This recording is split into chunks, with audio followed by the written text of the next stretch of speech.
السلام علیکم بچوں، کلاس پنجم میں آپ سب کو خوش آمدید۔ میں آپ کی اردو کی ٹیچر آپ سے مخاطب ہوں۔ امید ہے کہ آپ سب بخیر و عافیت ہوگے۔ پیارے بچوں، مسلمانوں کی کتنی ہی ایجادات ہے جو ہماری نظروں سے اوجھل ہے۔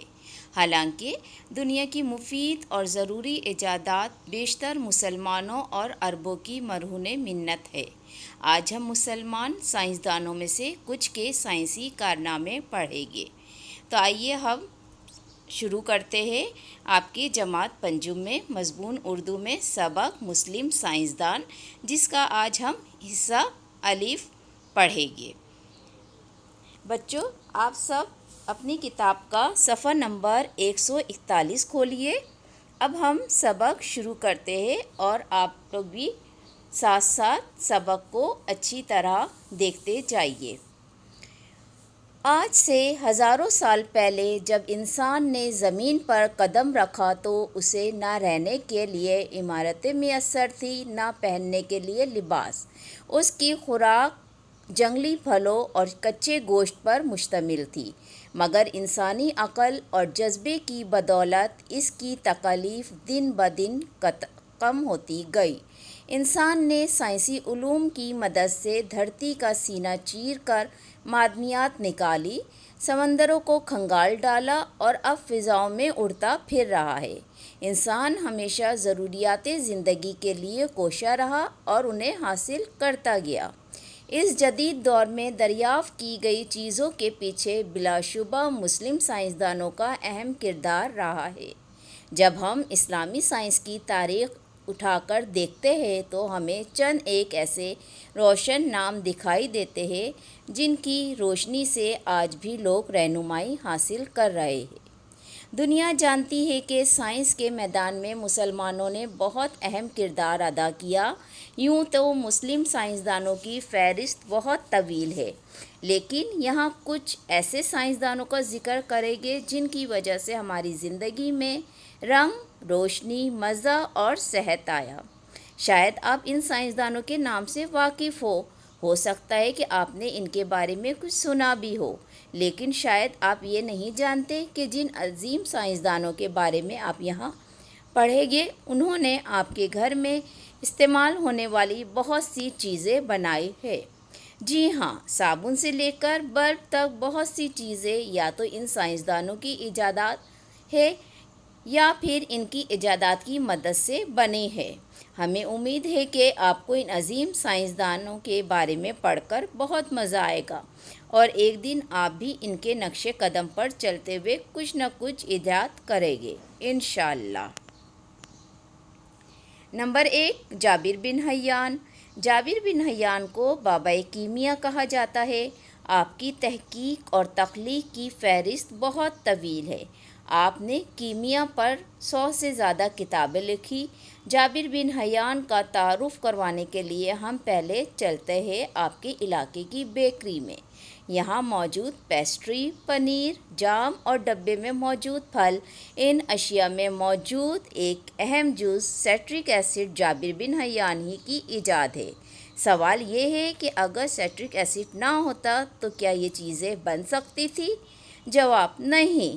بیشتر کھانے پینے کی اشیاء کو دیر تک محفوظ رکھنے کے لیے سٹرک ایسڈ کی ضرورت پڑتی ہے۔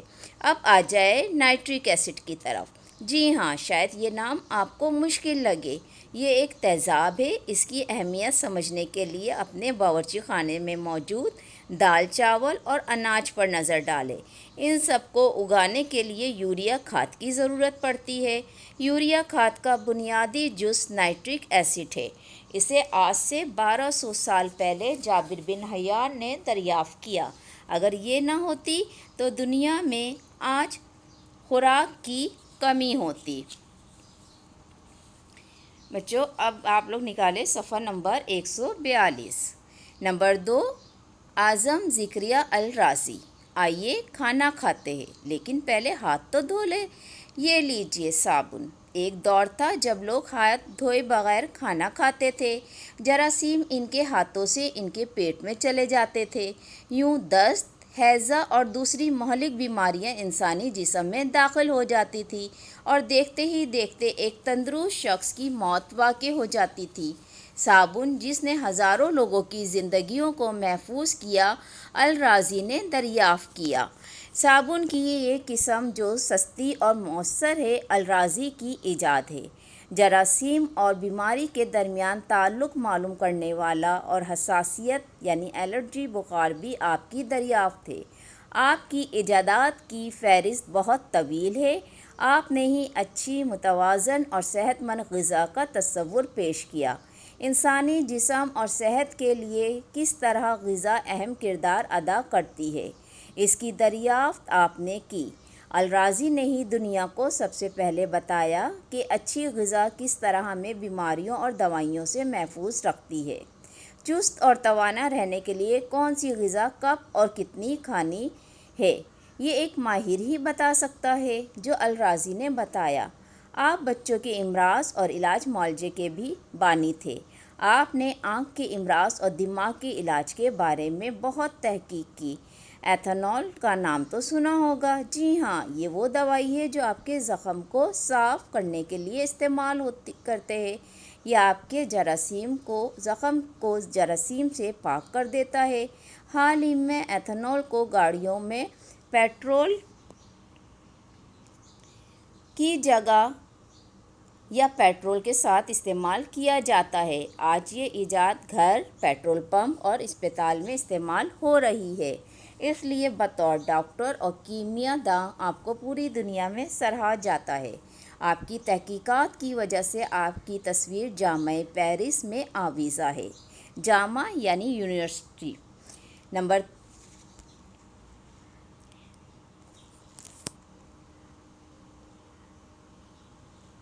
نمبر 3، عبد المالک اصمعی۔ جانور تو ہر کسی کو بہت پسند ہوتے ہیں۔ کچھ جانور پالتو ہوتے ہیں جبکہ کچھ جنگلی۔ ہمارے قدرتی ماحول کو خوشگوار اور صحت مند رکھنے میں جانوروں، پرندوں کا بہت اہم کردار ہے۔ عبد المالک اصمعی نے جانوروں پر تحقیق کی، ان کی عادات، ضروریات، برتاؤ اور ان کے مسائل کو مد نظر رکھتے ہوئے اپنی تحقیق کو مختلف کتابوں کی صورت میں قلم بند کیا، جن میں المخل، گھوڑوں کی خوراک، پرورش، بیماریاں، اناہل، اونٹوں کے خواص، الشحطہ، بھیڑوں کے مختلف پہلو، الوحوش، جنگلی جانوروں کے حالات اور خلق الانسان، انسانی اعضاء، بناوٹ، افعال شامل ہے۔ نمبر 4، ابن الہیثم۔